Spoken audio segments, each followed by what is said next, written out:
مئات الدنانير الذهبية التي تعود للدولة الفاطمية وتاريخها يرجع إلى أكثر من 1000 سنة أخرجت من باطن البحر الأبيض وكأنه لم يمضي على وجودها زمن طويل. خبراء الآثار الإسرائيليون يقومون بترقيمها ومعاينتها، فالدنانير وأرباع الدنانير المصنوعة من ذهب بعيار 24 قيراطا والبالغ عددها نحو 2000 قطعة وجدت لماعة براقة، ما عدا بعض الشوائب التي لم تؤثر على جمالها وقيمتها. ففي إطار كل قطعة تاريخ صكها واسم الخليفة الفاطمي، إضافة إلى مكان صكها وهو صقلية جنوب إيطاليا، والتي كانت جزءا من الدولة الفاطمية في ذاك الوقت.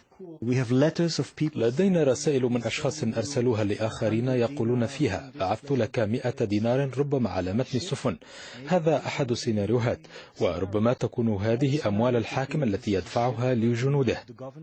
يزن كل دينار قرابة 4 جرامات من الذهب، وقد يزيد بعضها قليلا، أما الأرباع فتزن جراما واحدا تقريبا. ويقول الباحث إن أقدم هذه العملات يرجع إلى تاريخ الخليفة الفاطمي الحاكم بأمر الله عام 385 هجرية، وتنتهي العملات المكتشفة إلى عهد الخليفة الظاهري سنة 427 للهجرة.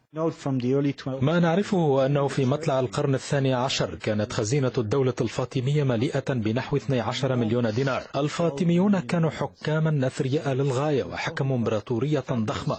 العملة الأساسية في عهدهم كانت مصنوعة من الذهب وأحيانا من الفضة، وهذا أمر مثير للاهتمام لأن أوروبا في ذلك الوقت ول500 عام لم تستخدم الذهب في سك العملات. ويصف علماء الآثار القطع النقدية بأنها موسوعات تاريخية، لأن كل دولة أو حاكم إلى يومنا هذا يهتم بصك رموزه الدينية أو القومية على العملات النقدية، فينشر بذلك أيديولوجيات مختلفة بين أيدي من يتداولها.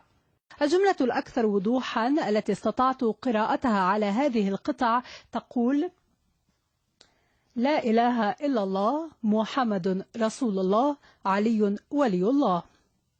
من القدس، داليا النمري، RT.